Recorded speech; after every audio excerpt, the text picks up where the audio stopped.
So I'm Paul Simmons. I work for easyJet as UK Director. Yeah, I actually started out in FMCG marketing for Procter & Gamble. And I spent the next 10 years in various marketing roles in major multinationals, including some time in the States. And I really got into travel by mistake. So I was just one day I got a call out of the blue from Intercontinental, and the brief was they were looking for a global marketing guy who had no experience of travel or hotels. So this is intriguing. So I kind of went along, and essentially it was the chairman at the time of the hotel division was called Tom Oliver, and he just wanted someone who had no perception of hotels to have a new take on what a hotel marketing person should be like and how a hotel should be marketed around the world. And I found this really intriguing, and I got into it and took the job and had a wonderful time and been in travel ever since. So after Intercontinental, where I was Vice President of Global Marketing, I went to India to work for a company called Oberoi Hotels, which is a very kind of shishi upmarket brand of hotels in 6 countries and around Asia. And I was EVP Sales and Marketing for them, working in Delhi. I think I was the only expat working in an Indian company, which was kind of interesting. Had a great time there, but after about 3 years or so, looking for something new. And out of the blue, I got a call from a guy who used to work at Procter & Gamble, saying, I've just landed a job at easyJet, would you want to come work with me at easyJet back in the UK? So I said, fine, let's go. easyJet operates across Europe, and one of the things we really try and do is be a European airline rather than a UK airline. So although we are UK owned on the UK stock market, to our customers we can be from anywhere, and we don't have a flag on the tail apart from the European flag. And people in France think we're French, people in Italy think we're Italian, people in the UK think we're British. So we've managed to pull that off across the major markets of Europe, which means we have bases and operations in UK, France, Germany, Spain, Portugal and Switzerland and Germany. And so if you're in one of those countries and you get an easyJet plane, the chances are the crew will be a local crew speaking the local language. And by kind of internationalizing the service, we've managed to have a very broad, wide customer profile. The offer's evolving in a number of ways, and let me talk about a few of them. The first one is our business product. So we started as a leisure airline, and over the last few years we've really been focusing on our network and our schedules to get more business passengers.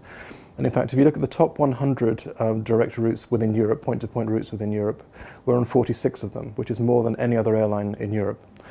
So we really have got that network together, and that we've been building on frequencies and building on quality of schedule, timings and things like that, to make ourselves as attractive as possible to the business traveller. And that's resulted in the last few years in a real shift in business travellers towards easyJet. One of the other things we've been looking at is what in a customer journey causes issues. And so we measure the 19 steps of the customer journey, have done rigorously for the last 5 or 6 years. The biggest issue for easyJet is in fact the boarding process. When you get to the gate, it causes anxiety that you don't have a seat number. And the actual boarding process itself can be sometimes not that great, we know that. So we've been looking at what can we do about it.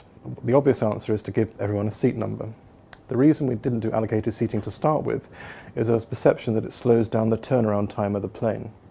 Now, if you're in a low-cost environment, utilization of the aircraft is everything. Keeping the planes employed in the air, earning money is what it's all about, and having them sitting on the ground doesn't help.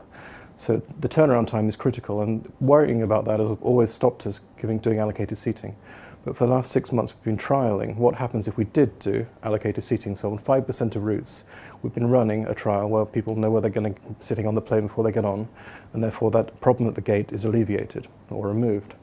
And actually the trial's working, and we just announced recently we're actually going to roll out allocated seating across the whole network from November, December this year. It's no surprise that customers are looking for value. Our customers are always looking for value. That was the basis of the airline growing in the first place. But I think they really are looking for value now. And what we're finding is we're getting people coming from traditional airlines who may not have flown with a company like easyJet before, and now coming to us more and more. And so the breadth of our customer base is growing based on the value proposition. Value is not just about price. Value is also about customer service. And we place a lot of emphasis with our crew and all of our staff on making sure that we have a great customer experience. Smiling doesn't cost anything, right? So you have to look after people, we understand that. And that kind of little soft touches as well as great value and great pricing is driving our business model right now. So one of the other things we've been doing recently is developing our holidays proposition. So we've kind of seen from general market dynamics that the traditional charter sector is kind of in long-term decline, has been for quite some time, and it's showing no signs of abating.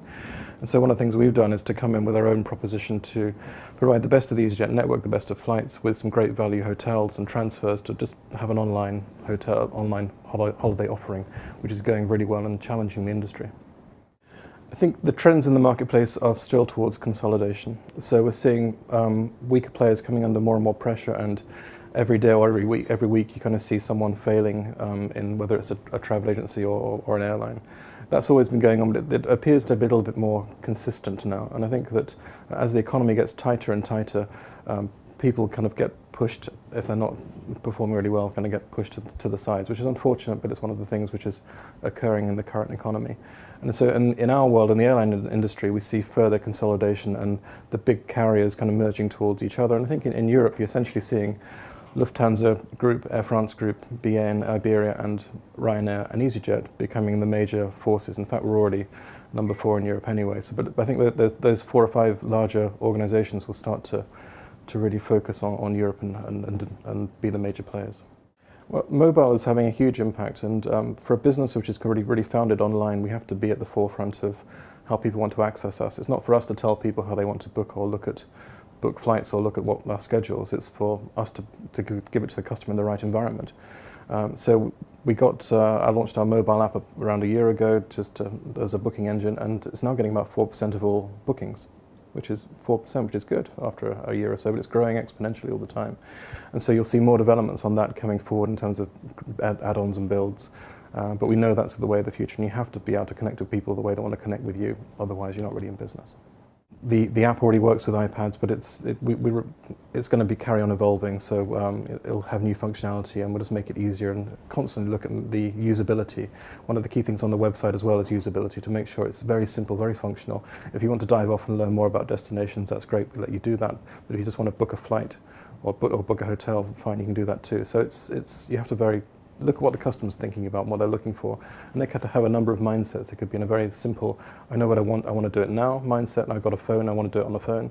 Or it could be, next weekend I'm at a loose end, I want to do something, inspire me. And your website or your mobile app has got to be able to inspire someone as well. So it's all of those things you have to be able to do on one little thing, but we're constantly evolving to make sure we meet customer needs. So thinking about technology and where technology may go, when easyJet started 16 years ago, you could only book over the phone. And remember, there were big phone numbers down the side of the planes. And 2 years later, we started the website, thinking the website would be a fairly small thing to go with the phone service. And actually, very quickly, the website became the main thing. And within a few years, the website took 98% of bookings, and the phone kind of died. We're now seeing mobile coming in as 4% of bookings at the moment, but growing very fast. It's basically people and their devices. If people want to connect to the internet through whatever medium they want, then we kind of map that. So if tablets and phones kind of become the driving force over PCs, we'll just be there, and we'll be there with the right technology.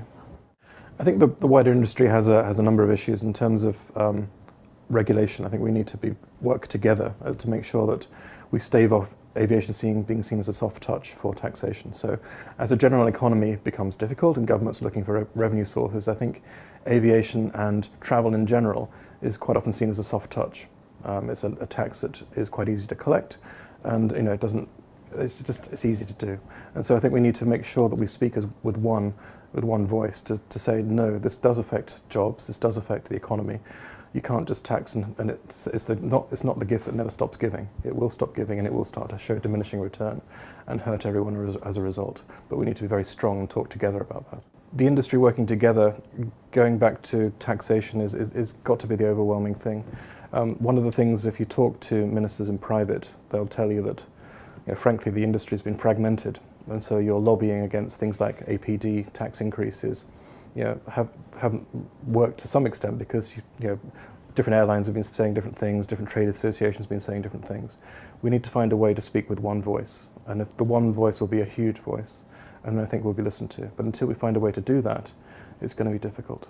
I mean, one thing easyJet's been involved is a four-way getting together with BA, Virgin, and Ryanair to speak on one voice on UK APD aviation. But I think we need to get together as a wider community too to speak on more general issues as well as APD. It's so competitive to try and get in, isn't it? It's difficult. I think one of the things I'd try and do is find a way to make yourself stand out, be a pain, do something interesting, do something different, and then let people know about it. Whether it's using new technology, blogging, whatever, to try and do it, or just plain old bugging someone in a nice way, obviously. But giving sometimes when I get a really interesting email from someone, you read it rather than just another one. Yeah. So it's just doing something which brings yourself to attention in a good way, And then when you get there, there's a bit of substance to actually see why this person's been forcing themselves to your attention. My favourite overall destination is Bora Bora, which is really nice. Most people go there on weddings. I actually went there on a hotel inspection when I was with Intercontinental, and it was great. Nice hotel inspection if you can get it. But no, it's a fantastic place, and I'd happily go back there again. In terms of kind of my favourite UK cities, it'd be Edinburgh. I just love going to Edinburgh and some of the great restaurants and things to see in Edinburgh. It's kind of pretty much undiscovered, but it's great. And my current kind of favourite beach place is Sharm, which I know is a bit of a cliche, but it's such great value at the moment, as well as the product's evolved, and it's a really nice, great beach holiday.